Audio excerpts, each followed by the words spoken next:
महत्वपूर्ण लीडर हैं। हम प्रशांत जी को दे उसके पहले मैं आपको बताना चाहता हूं कि आज के प्रेस कॉन्फ्रेंस के संबंध में पूरे देश और दुनिया का नजर प्रशांत जी की ओर है। आपके भी मन में कई सवाल होगा। सवाल यह भी होगा कि आपने कहा था 25 सीट आएगा तो राजनीति छोड़ देंगे। आपके मन में यह भी होगा कि प्रशांत किशोर जी ने कहा था जब तक बिहार को बदहाली और गरीबी से नहीं निकालेंगे तब तक चैन का सांस नहीं लेंगे और बिहार को छोड़ के नहीं जाएंगे। ये सारा आपके मन में प्रश्न होगा। मैं आपसे कहना चाहता हूँ जनसुराज पार्टी ने ईमानदारी से, शुद्धता से और तन्मयता से बिहार के लोगों के लिए जो संकल्प लिया था उसमें हमने बहुत कामयाबी भी प्राप्त की। जो बिहार की राजनीति सिर्फ जाति धर्म पर, मंदिर मस्जिद पर होता था, उस राजनीति को एक व्यक्ति जो 2 साल तक पैदल चला और 1 साल तक गांव-गांव जाकर लोगों को जगाने का काम किया, उनके बच्चों के भविष्य के बारे में बात की, उसके शिक्षा के बारे में बात की। और यही कारण था कि जब चुनाव जीतने के बाद जब भारतीय जनता पार्टी का ऑफिस में प्रधानमंत्री जी को भी उन मुद्दों पर ही चर्चा करना पड़ा। भले ही उसके बाद वो कट्टा की बात करे, लेकिन उनको भी तो रोजी रोजगार, शिक्षा, लोगों का पढ़ाई इन्हीं चीज पर घूमते रहा। छोड़ दीजिए जो मुख्य विपक्षी पार्टी था उनको भी इस पर आना पड़ा। एक बात मैं जरूर कहूंगा जो बिहार की राजनीति है, आपको लगता होगा जनसुराज को मात्र 34% वोट, लेकिन बिहार में ये भी तय हो गया है कि लालू जी का भय रहेगा तब तक बिहार में वोट का ध्रुवीकरण होते रहा और उसी के चलते जनसुराज को पराजय का सामना करना पड़ा। मैं सीधे तौर से प्रशांत किशोर जी को देना चाहता हूं। आप मुझे यहाँ समय निकालकर आने के लिए शुक्रिया। जिस दल को सिर्फ 3.5% वोट मिला है उसकी प्रेस वार्ता में इतने प्रेस के आए तो ये दिखाता है कि कुछ तो काम हम लोगों ने सही किया होगा। हम लोग बिहार आज से 3.5 साल पहले व्यवस्था परिवर्तन के संकल्प से आए थे। एक ईमानदार प्रयास किया है और उसमें बिल्कुल सफलता नहीं मिली, ये मानने में कोई गुरेज नहीं है। व्यवस्था परिवर्तन के जिस अभियान को लेकर चले थे, व्यवस्था परिवर्तन की बात तो छोड़िए, हम लोग के बताने के तरीके में जरूर कुछ गलती होगी कि जनता ने हम लोग को नहीं चुना है, जनता ने हम लोग पर वो विश्वास नहीं दिखाया। जिम्मेवारी जो है वो पूर्णतः मेरी है, प्रशांत किशोर की है और वो जिम्मेवारी मैं 100% अपने ऊपर लेता हूं कि मैं बिहार की जनता को, अपने साथियों को, इस व्यवस्था से जुड़े हुए लोगों को, जिस प्रयास से हम लोग जुड़े थे, जिस प्रयास को करना चाहते थे, उससे उनका विश्वास उस पर मैं नहीं जीत पाया।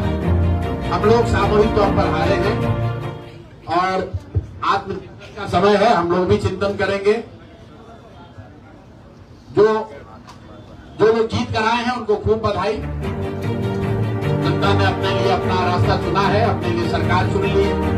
अब नीतीश जी और भाजपा के लोगों पर जिम्मेवारी है कि बिहार में जिन बातों को लेकर वो सत्ता में आए हैं, बिहार में तरक्की हो, बिहार में भ्रष्टाचार से जो जनता जूझ रही है भ्रष्टाचार खत्म हो, यहाँ पर लोगों के लिए रोजी रोजगार हो और सबसे बढ़ के जो मुद्दा है पलायन का, बिहार से पलायन बंद हो।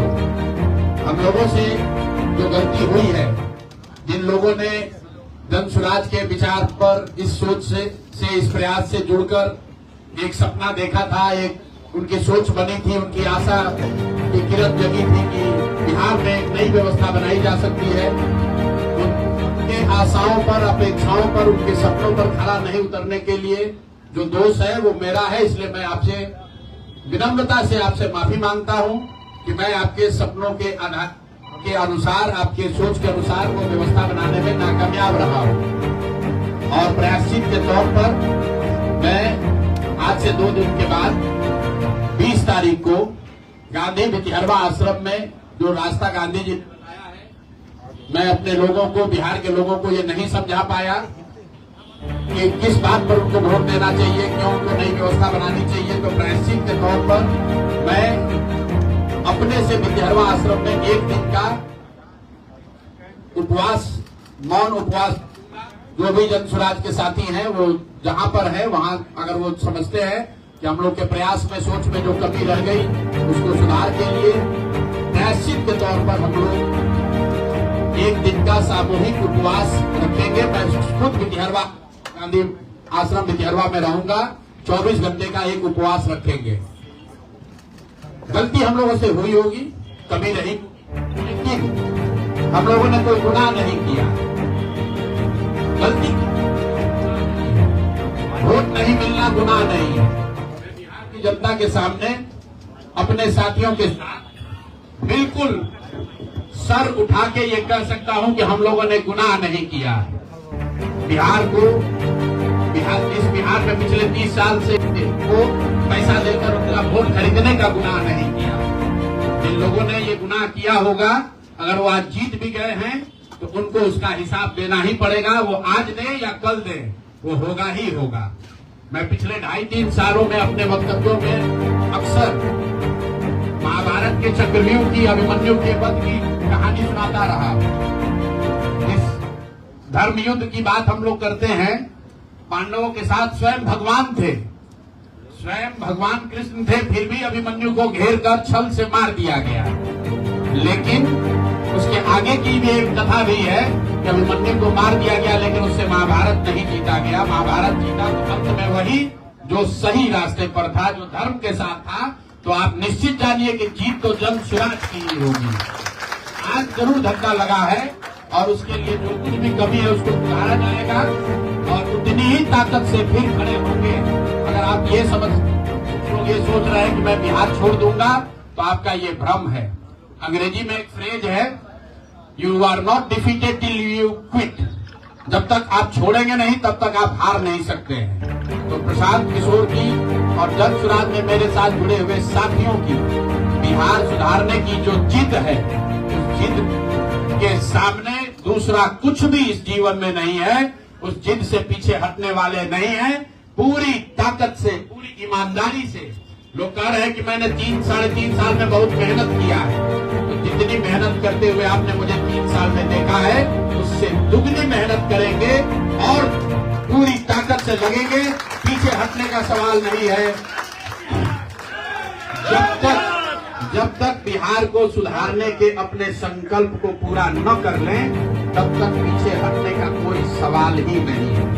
अब चुनाव के परिणामों को लेकर जो बात है उस पर बहुत विवेचना हो रही है। आपने भी कहा, बड़े बड़े विशेषज्ञ आकलन कर रहे हैं। कोई बता रहा है कि पैसे से जीत लिया गया, कोई बता रहा है कि लालू जी के डर से ध्रुवीकरण हुआ इसलिए जीता गया। कुछ लोग बता रहे हैं कि जातियों की बात अभी पूरी तरह खत्म नहीं हुई। मैं यहाँ चुनाव के विश्लेषण के लिए नहीं बैठा हूँ, लेकिन एक बात तो बिल्कुल स्पष्ट है कि पहली बार स्वतंत्र भारत के इतिहास में और खासकर बिहार में पहली बार ऐसा हुआ है कि कोई चुनाव जिसमें सरकार ने करीब 40,000 करोड़ रुपया जनता के पैसे को खर्च करने का वादा किया है।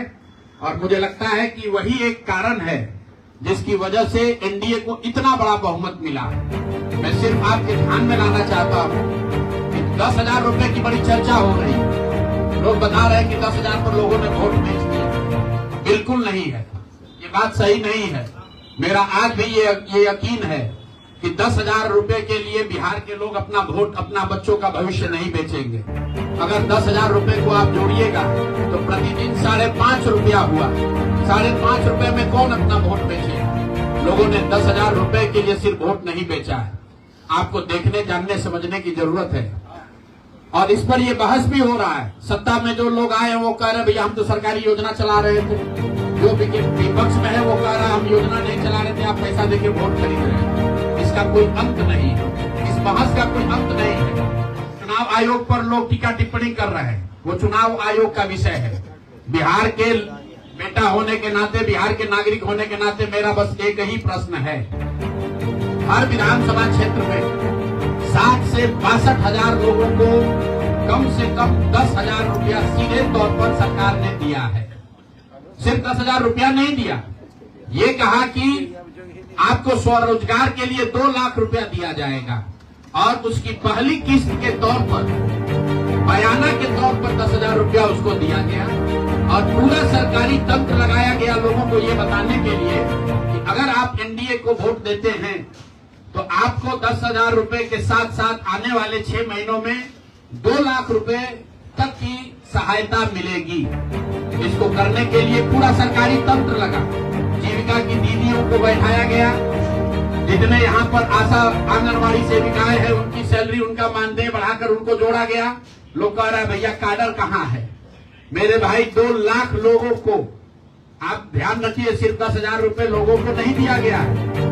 हर विधानसभा में, मैं बहुत जिम्मेवारी से जो सरकारी आंकड़ा है वही बता रहा हूँ, हर विधानसभा में 60 से 62,000 महिलाओं को 10,000 रुपया दिया गया है। करीब करीब 1 लाख आंगनबाड़ी सेविका, आशा वर्कर और ममता की से जुड़ी हुई महिलाओं को करीब सरकार ने 10,000 करोड़ रुपया अलग से दिया है। इसके साथ ही विकास मित्र और टोला सेवकों को 25,000 रुपया एक बार में, और जो लोग प्रवासी मजदूर बाहर से आए उनको 5,000 रुपया दिया गया है कपड़ा के नाम पर। तो कुल मिलाकर 29,000 करोड़ रुपया, करीब 29,000 करोड़ रुपया बांटा गया है। 40,000 करोड़ रुपए की योजनाओं की घोषणा की गई है। अब हम यहाँ इसलिए नहीं बैठे हैं ये कहने के लिए कि इसी वजह से हम लोग चुनाव हार गए।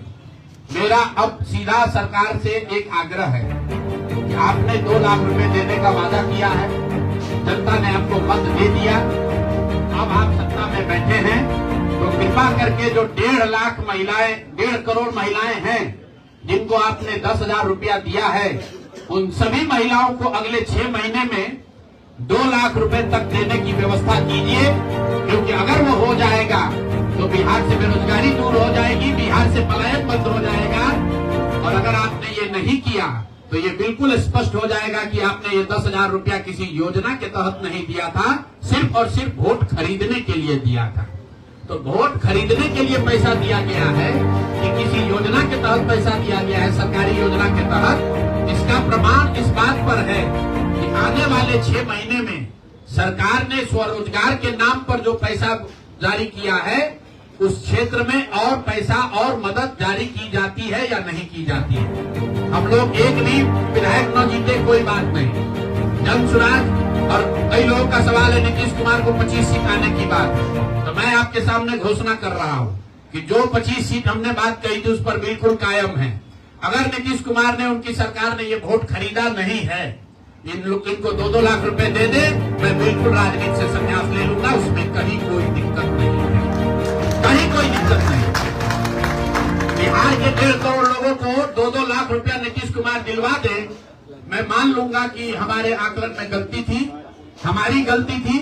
और हमारे आकलन की बात छोड़िए, अगर बिहार से बेरोजगारी दूर हो जाए, पलायन बंद हो जाए, 1.5 करोड़ परिवार, टोटल 2.5 करोड़ परिवार में अगर 1.5 करोड़ परिवार की गरीबी दूर हो जाए, तो प्रशांत किशोर को विधायक बनने की, राजनीति करने की कोई जरूरत नहीं है, हम दूसरा काम कर सकते हैं। तो आपका अगर ये सवाल है कि 25 सीट की बात है, बिल्कुल 25 सीट से ज्यादा नीतीश कुमार को न आना चाहिए था, न आता।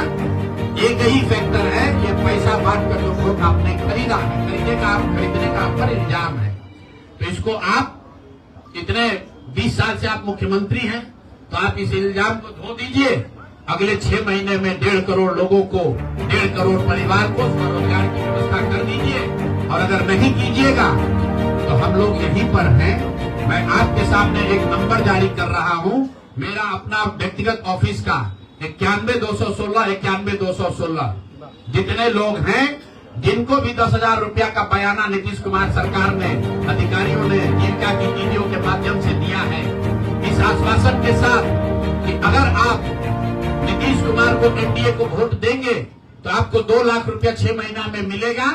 तो मेरे भाई अब समय चालू हो गया, आप आ गए हैं सत्ता में और हम लोग आराम से बैठे हुए हैं बिहार में। हर वो महिला हर वो परिवार जिसको 2 लाख रुपया नहीं मिलता है, आप प्रशांत किशोर से संपर्क कीजिए, आप जन सुराज से संपर्क कीजिए। अब सलाह का समय खत्म हुआ, अब संघर्ष का समय शुरू होगा। हमने 3.5 साल लोगों को सलाह दिया है, हमने 3.5 साल लोगों को जाकर घर घर हाथ जोड़ा है, कभी वोट नहीं मांगा। लोगों को यही कहा कि अपने बच्चों के लिए वोट दो, अच्छे लोगों को जिताओ। लोगों ने अपने हिसाब से अच्छे लोगों को जिताया है। जिन मुद्दों पर जिताया है उसका मैं स्वागत करता हूं कि स्वरोजगार ही सबसे ज्यादा जरूरी है। उसका वादा एनडीए की सरकार ने किया है, नीतीश कुमार ने किया है, और 10-10 हजार रुपया पानगी के तौर पर, एडवांस के तौर पर उन महिलाओं को दिया है। अब अगले 6 महीना में उन सभी महिलाओं को, उन सभी परिवारों को नीतीश कुमार की सरकार स्वरोजगार का अवसर दे, उनको 2 लाख रुपए की मदद दे, ताकि वो 1.5 करोड़ परिवार के लोग बेरोजगारी से बाहर निकल सके, गरीबी खत्म कर सके, और उनके बच्चे गुजरात में, तमिलनाडु में जाकर मजदूरी न करें। और अगर ये नहीं होगा तो हम लोग तो विधानसभा में है नहीं।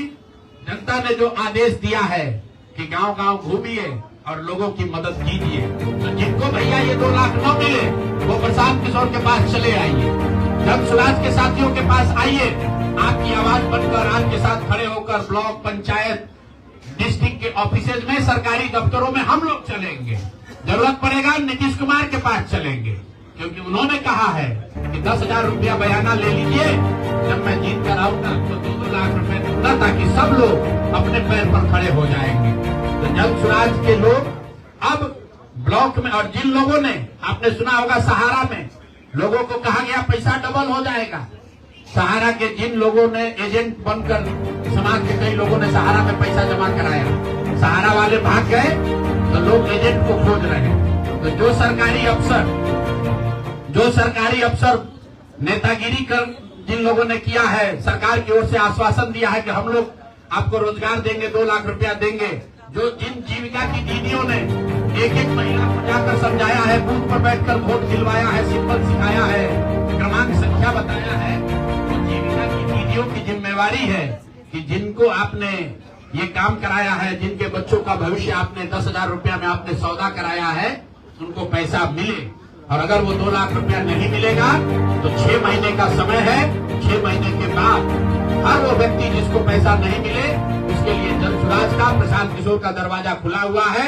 आप आइए, हम लोग आपकी आवाज बनेंगे, आपके साथ खड़े होंगे। हम लोग विधायक सांसद नहीं है, लेकिन समाज में हमारी ताकत जो आवाज है, आपके आशीर्वाद से वो आवाज आपके साथ जोड़ेंगे, और हर हालत में आपको ये 2 लाख रुपए मिले, इसकी लड़ाई को जारी रखेंगे। दूसरी बात जो कह के मैं खत्म करूंगा, चुनाव से पहले सरकार के भ्रष्टाचार को लेकर, भ्रष्टाचारी मंत्रियों को लेकर इसी जगह पर हम लोगों ने कई प्रेस कॉन्फ्रेंस किए हैं। नीतीश कुमार को कभी व्यक्तिगत तौर पर बेईमान नहीं बताया गया है, भ्रष्ट नहीं बताया गया है, लेकिन हम लोगों का ये मानना था कि नीतीश जी का स्वास्थ्य अच्छा नहीं है, अगल बगल के लोग लूट रहे हैं, चला रहे हैं। अभी परिणाम आए हैं, नीतीश जी को देखकर लग रहा है कि नीतीश जी बिल्कुल स्वस्थ दिख रहे हैं। तो अब मेरी उनसे अपेक्षा है कि 2 दिन के बाद अभी मंत्रिमंडल बनने वाला है। कल प्रधानमंत्री जी ने भी कहा है कि बहुत बड़ी जिम्मेवारी है, हम लोग इलेक्शन मोड में नहीं, इमोशनल मोड में हैं। तो उसी इमोशनल मोड में मेरी आपसे अपेक्षा है कि भारतीय जनता पार्टी की लीडरशिप और नीतीश कुमार एक ऐसा स्वच्छ मंत्रिमंडल बनाएं जिसमें कोई दागी मंत्री न हो, कोई भ्रष्टाचारी न हो। जनता ने आपको सरकार बनाने का मैंडेट दिया है, भ्रष्टाचार करने का, भ्रष्टाचारियों को सरकार में शामिल करने का मैंडेट नहीं दिया है, भ्रष्टाचार करने का मैंडेट नहीं दिया है, लूटने का मैंडेट नहीं दिया है। तो मैंडेट, बिल्कुल मैंडेट का सम्मान है। जनता लोकतंत्र है, जनता मालिक है, जनता ने जिनको सत्ता में बैठाया है वो सत्ता में बैठे, लेकिन सत्ता में बैठकर लूटने का मैंडेट जनता ने नहीं दिया है। तो मेरी अपेक्षा है कि नीतीश जी, माननीय प्रधानमंत्री मोदी जी, अमित शाह जी, जिन्होंने बिहार की जनता को ये बताया है कि हम आपका विकास करेंगे, आपके बच्चे अब गुजरात नहीं जाएंगे मजदूरी करने, तो भाई अब आपकी जिम्मेवारी है ऐसा मंत्रिमंडल बनाइए ताकि बिहार के लोगों का पलायन बंद हो, यहाँ से बेरोजगारी खत्म हो, और जो पिछले 5 साल से लोग भ्रष्टाचार से जूझ रहे हैं वो आगे भ्रष्टाचार न हो। मेरी बात यहाँ खत्म हुई। अब आपके जो सवाल हैं वो आप सवाल कर सकते हैं। बहुत बहुत